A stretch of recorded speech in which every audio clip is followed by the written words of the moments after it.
Stop looking like a deer in headlights, would you please?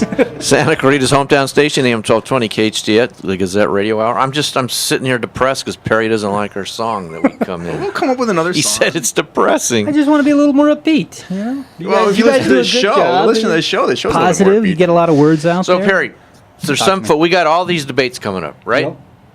Yep. Forums, they call them. Yeah. Why don't they just call them debates? Because they're not. Well, yeah, with that's 13 kind of people, how can you debate? That's exactly, true. and it's not like a back and forth so much as let's hear True what they enough, have to true say enough. about this. But what I've heard is some of the candidates, their way of thinking is don't say anything to stand out like a sore thumb, and that's your best way to stay. Still do all the handshaking and the getting to knows, the appearances, the emails and social media and all that, but don't say anything that's going to get negative headlines in the paper or on the radio.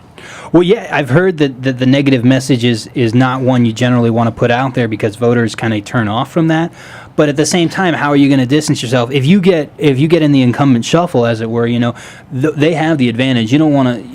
If you start thinking about who do I want that's going to keep things the way they are, I mean, that's going to be the incumbents if that's how you feel. So, as a candidate, I don't know. It's a tricky area. You're right. I don't know if it's kind of a bit of a generalization. I don't know. Yeah. You want to distance yourself a little bit as far as the way things are if you're trying to unseat somebody. But I do know there's a couple candidates I know of, from what I've read and heard and have talked to, they are going to take a bit of the negative approach by saying there's some stuff that should have been done in this city. There's no excuse that it hasn't been done. That's why we need a change. Yeah. Well, that's just it. You've got to find, in my viewpoint, you've got to find that one issue to get John Public off the couch to go vote in an election in April. If they tied this to the national election and they vote, I don't understand why they don't do something like that. I'm not going to. Most of the time, if you're not involved in this stuff, you don't know about it.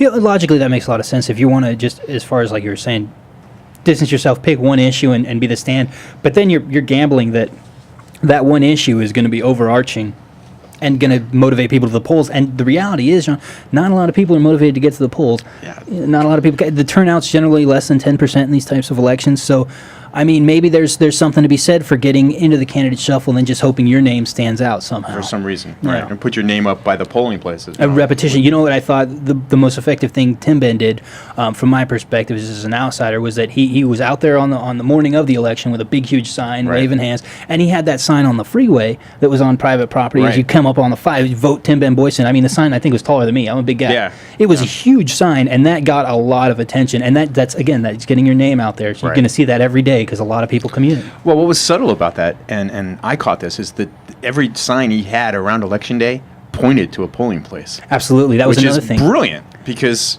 oh, wait a minute, there's an election, there's my civic duty, I'm going to go vote. Hey, that Tim Ben Boyson guy, I'll vote for him. What the heck? I don't know. He had those signs up. He had a sign campaign, and then the morning of the election, at like 2 or 3 in the morning, he got out there and he put up "Go here, go here, go here," which is perfect. So that was something that I thought was it was a smart move. Speaking of Tim Ben Boynston, I know you quoted him in your article in the Gazette that he said he recommended to the candidates running this year, don't run against each other. Right. And he said because that just enhances the incumbent's chances of winning. Do you agree with his assessment? I think to a certain extent, what he was trying to say is that if you're Berta Gonzalez Harper and you're trying to get more votes than Alan Ferdman, coming after Alan Ferdman is not really going to benefit you to that small specific population of voters.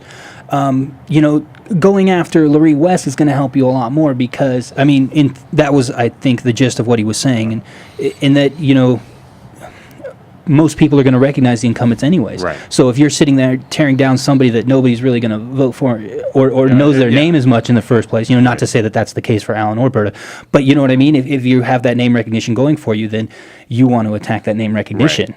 Right. That just seems like the next step. You attack the establishment. When you're an outsider, you attack the insiders. Exactly. Perry, I'm going to put until you become the insider. Right. I'm going to put you on the spot a little bit.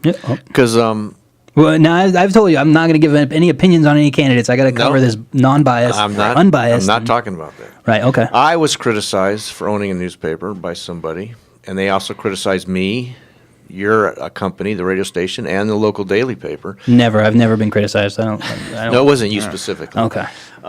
That none of us covered it wasn't a forum. They call it a meet and greet that they had at the. The Kenya Country Advisory Council. Yeah. I was criticized, and they criticized the Signal and you folks for not covering it. So There's currently, I'll talk a little bit about that. There's about 137 forums that are scheduled for this candidate election, and if we start covering all of them, then it is a service to cover that, but you can't be at all of them, and so we're doing one. The Signal has invited us to theirs, which is going to be February 6th, and then we've invited the Signal to ours, which is going to be February 22nd, and those are the forums that we're going to be covering, and we're going to be televising them with our partnership with SCV TV, and I would imagine we're going to see some coverage in the Santa Clarita Gazette. Oh yeah. Okay, so Give it some. Absolutely, gonna say. absolutely. And so I think that's how we're going to get the word out, and that's how we're going to cover it. And it's unfortunate that we can't be everywhere, but I mean, it's just the reality. Yeah. Now I know the Chamber the Chamber of Commerce is sponsoring one. Hang on a I'm second, sorry. Doug. Back up a little bit. Okay. Sure. What's your response to that criticism as the owner of the Gazette Free Classified? Can I be real honest? Absolutely. I had a gentleman who told me he was going to go and cover it for us, and apparently he didn't go. So, if we have to decide if we're going to, because there's going to be another one I on. think there's another 2 because they can only do like 3 or 4 candidates at a time. Right. Sorry, I didn't mean to. So, interrupt. no, it's fine. Go ahead with your That's a question. fair question.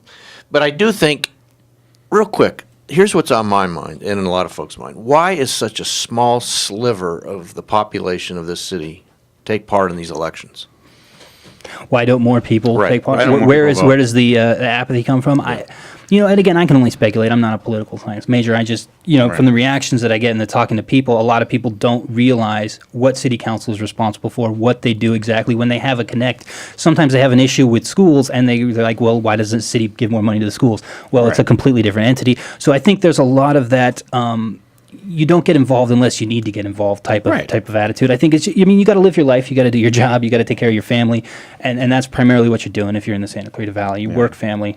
I don't think you're looking. I don't think you're looking to the city council to fix anything unless something's broken. And I Unless think- unless something's broken, I think you just touched on think there's a lot of apathy because I'll talk to folks, friends, and say, hey, who are you thinking about voting? Who's running? Yeah. Well, of course. Because there's a lot of people now that don't read the paper or don't listen. They're so wrapped up in their own world, and like you're saying, Right. Perry, with what's And I going think on in that's their natural. lives. I think that's obviously in not just our community. I think that's Sure, most and it's communities. indicative nationwide when Right. in elections. So yeah, Perry, we really appreciate you coming on. Thank you. And you Thank can you for bet having that me. we're going to have you on many a time leading up to April. All right, when the sounds elections good. are. Thank you. Absolutely. All right, you're listening to Gazette Radio Hour with Doug and John, and the wonderful Perry Smith, wonderful, Go Mr. on. Wonderful. Go on, you Perry flatterer. Smith. On Santa Clarita's hometown station, AM 1220 KHTS. We'll be right back.